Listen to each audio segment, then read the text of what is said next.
Steve. How are you, Steve?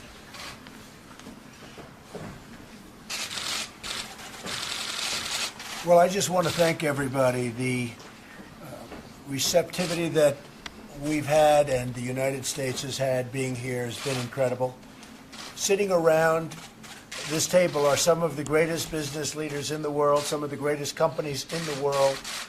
Probably I can think of no other place or time where you'll have executives of this stature.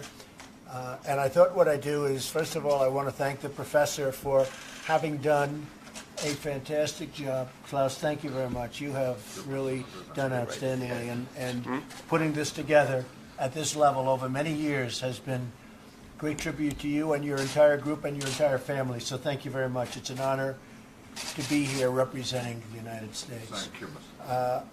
I just want to say that there's been a lot of warmth, a lot of respect for our country, and a lot of money, billions and billions of dollars, is coming into the U.S. And people are very happy with what we've done, not only on the tax bill, but also cutting of regulations. And I think also being a cheerleader for our country. You know, if you're not a cheerleader for your company or for your country, no matter what happens, it's not going to work. And that's what I've been, and that's what my whole group has been. So perhaps I'll start on my left, and you can go around. And here's one of the very big, powerful business people of the world. And just say a few words about your company and whatever you'd like to do. Go ahead. Thank you, Mr. President. Thank you for inviting me today. Thank you. Obviously, I work for Siemens. We've got 56,000 people working in the United States, 24 billion in revenues, and obviously a net exporter. So congratulations on your tax reform. I mean, you said this is what you're going to do, so you build it and we'll come. We said it, right? We said it. And, we did. And by the way, when he says he works for Siemens, he's the president of Siemens, but that's okay. It's a good way of saying it, but go ahead. and does you work for your country? Yeah, we work for our country. I agree. Same thing. And Siemens doing good? We're doing really well. Actually, as a matter of fact, we've investing quite a lot into the country. And since you have been successful with the tax reform, we decided to develop the next generation gas turbines in the United States. Oh, that's a big thing. That's very big. That's It is. fantastic. Where will that be developed? Where? Charlotte. Oh, in Charlotte. Great.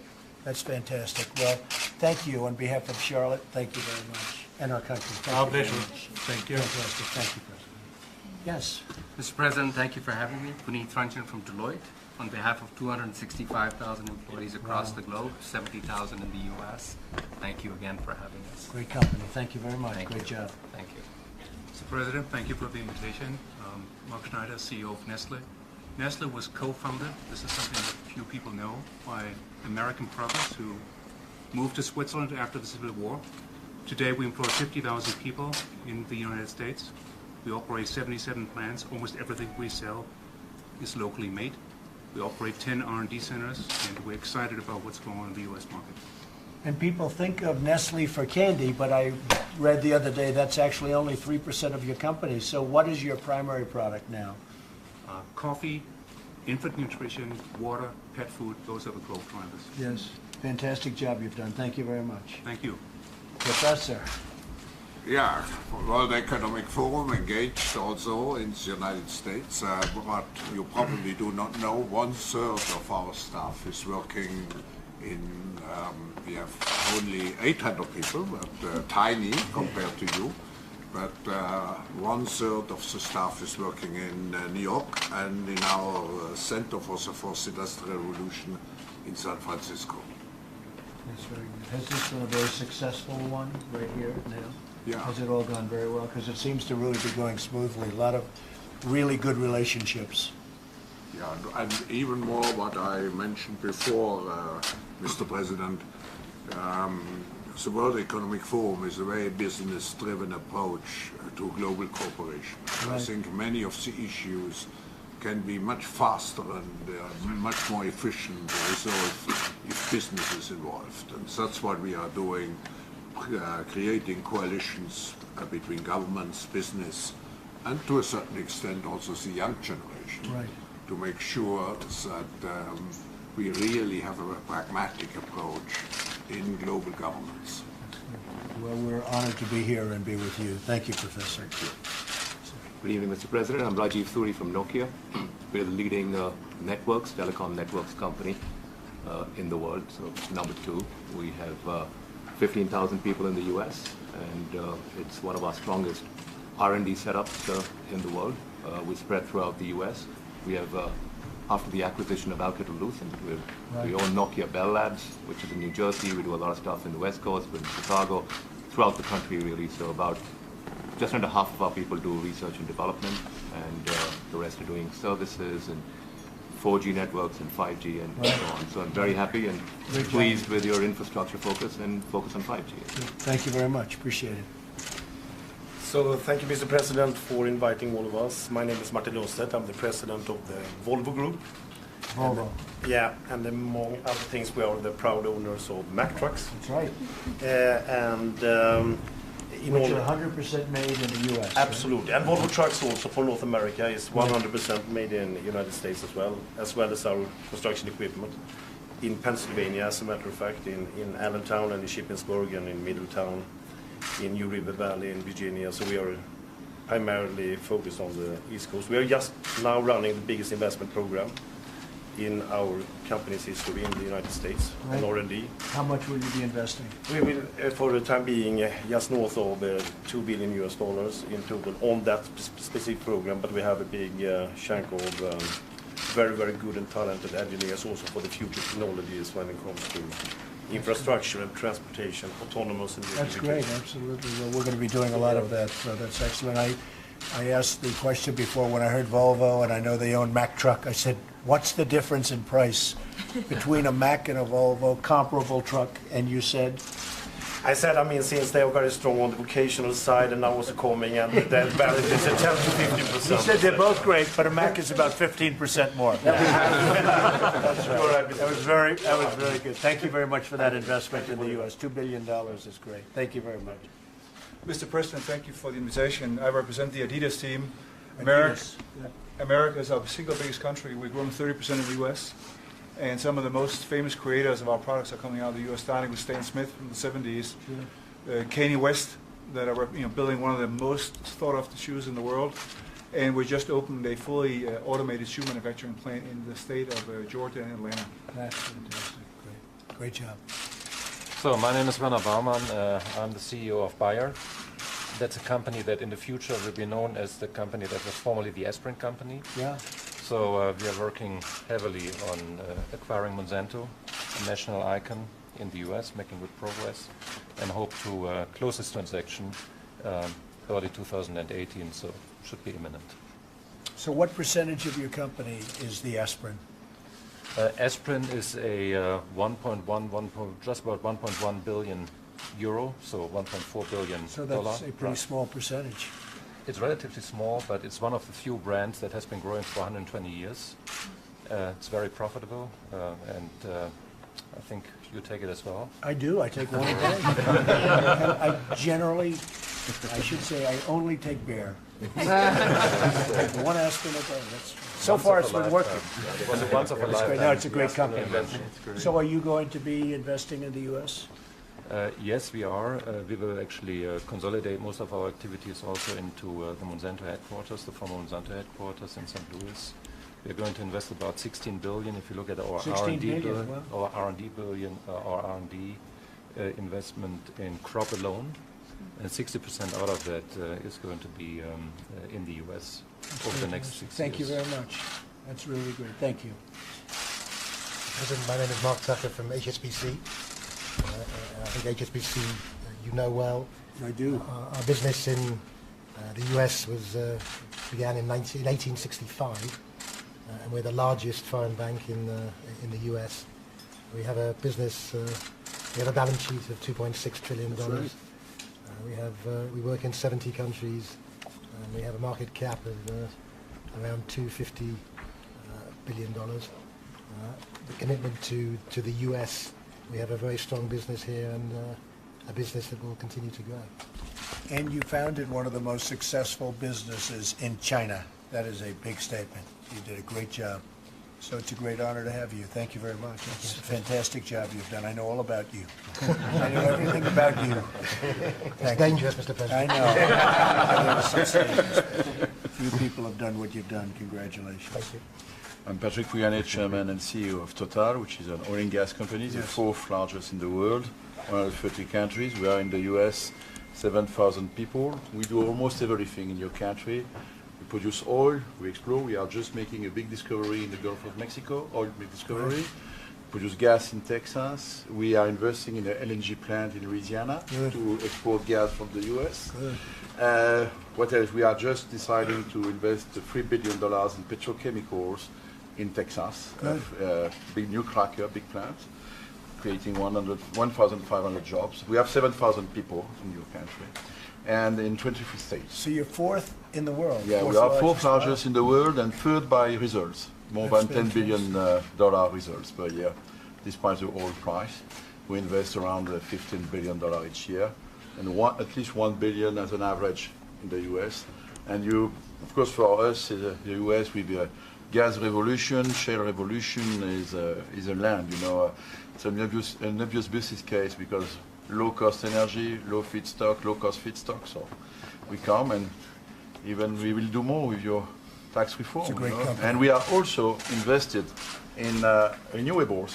I know maybe you disagree, but in solar business, in a U.S. company, we are the majority shareholder of SunPower, California company, a high-tech company, and so we are heavily invested in. We have invested more than $2 billion in that company to develop solar in the U.S. And we'll rebuild that business. That whole thing is going to get rebuilt now. The solar panels. You'll see a big difference, but.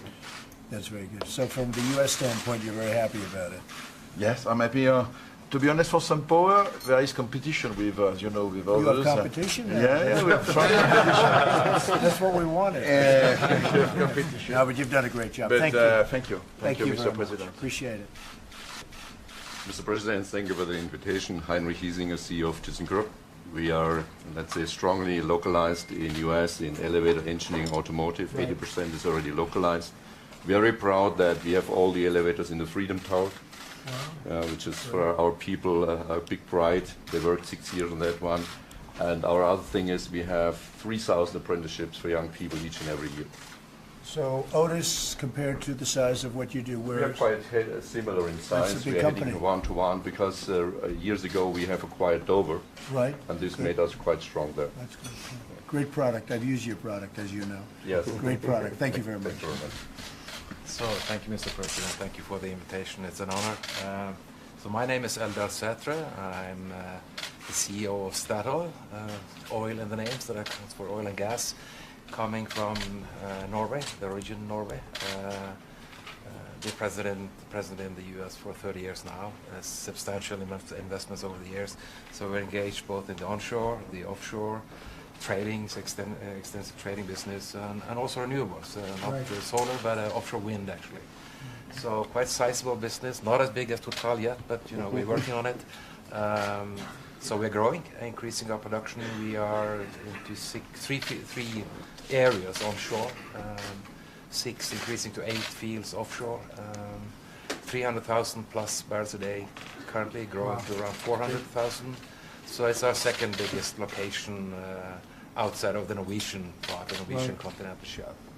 So we are growing in terms of production and obviously also in terms of investment. So I would like to congratulate you, like many others here, on the tax reform. I think that is really good news, I guess, for all of us here, but also for the oil and gas and our industry. So that's what we're going to serve as well on I just mentioned oil and gas is also a typically heavily regulated business. So your thinking and your reflections on what you're doing on the regulations is good news. We're becoming energy self-sufficient very rapidly. We really just about are hitting that mark. And as you know, we're opening up a lot of different places in the U.S., including the plants that you're building. A lot of places are opening that would never even they wouldn't have even conceived of them. So a lot of things are happening. Thank you. Great job you've done. Thank you very much. Mr. President, thank you very much for the honor of being here. I'm CEO of Novartis. We're one of the largest healthcare companies in the world. We focus on innovative medicines, generics, as well as eye care. Today we have about 22,000 employees in the U.S. across 21 sites. We invest about $14 billion every year into the United States, including $3.5 billion in research. It's one of our key, obviously, markets, but also key places where we drive innovation. And we're really pleased with the tax reform, but also very pleased with the great progress being made at FDA. We believe you have a great leadership team there, and they're doing all the right things to accelerate innovation and access. Scott is great, and Alex is great. You know, Alex is just starting, and he's highly respected, so that's fantastic. Scott Gottlieb, as you know, is a star. He is a star, and I think his vision for tobacco and trying to improve and reduce the use of tobacco around the world is also very inspiring. That's very good. Thank you very much. Mr. President, thank you very much for having me tonight. I serve the people of ABB. We are business in more than 100 countries of the world, but we have made the last 8 years the U.S. an investment focus. We have deployed $13 billion of capital and bought some iconic brands in the U.S. like Baldor and Fort Smith, Arkansas, a motor company. And we are just now in the process of closing the transaction to acquire GE Industrial Solutions, a fantastic business in terms of installed base. It needs a little bit of investment in terms of technology, and we have the right technology. I got a good price. Yeah. I know you got it. You always get a good price. I know who I deal with. He always gets a good price. That's good.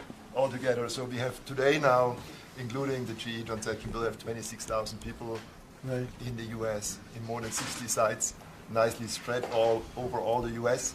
We have the classic copper and iron activities, the motors, and just last week we spent with the entire executive committee team time in the Silicon Valley because there we have an AI and robotics center that we firmly intend to grow further and invest significantly to support the U.S. in the next level of industrialization. 1 year write-off. Big difference, right? Yeah. That's probably the biggest sleeper in the whole tax bill. Absolutely. Thank you. Great job. Good luck with the GE purchase. Thank you. Read about it. We need that. Sounds good. You'll be just fine. Go ahead. Mr. President, and thank you very much for the invitation. I'm the CEO of Anheuser-Busch InBev, your company. Anheuser-Busch. We have business in more than 50 countries around the world. We sell beer in more than 100 countries. Our number one global beer brand is Budweiser, out of St. Louis. We know it well. We started there in 1852, and we've been in the beer business for more than 600 years. Our Belgian business dates back to 1366, a Belgian company.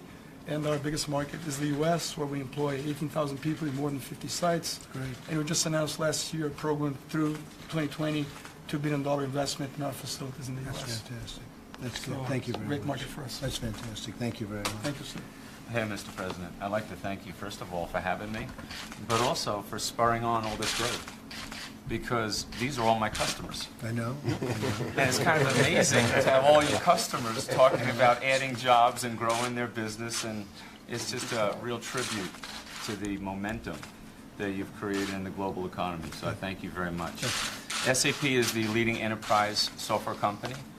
We have 90,000 people around the world.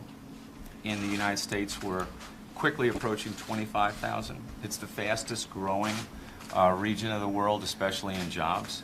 I'm very proud to share with you that when you think about the Army and the Navy and the missions they run to protect the world, they run on SAP. That's right. And when you think about the Vice President in the state of Indiana, for example, solving infant mortality issues and things like that, we were working hand in glove with him there as well. So it's a real honor.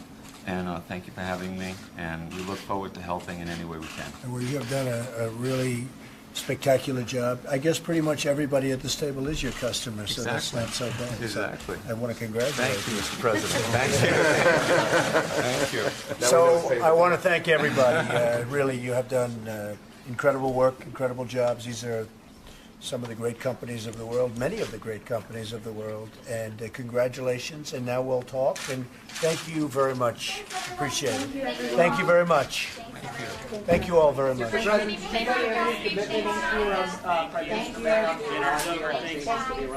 We'll talk. Everyone. No, thank you.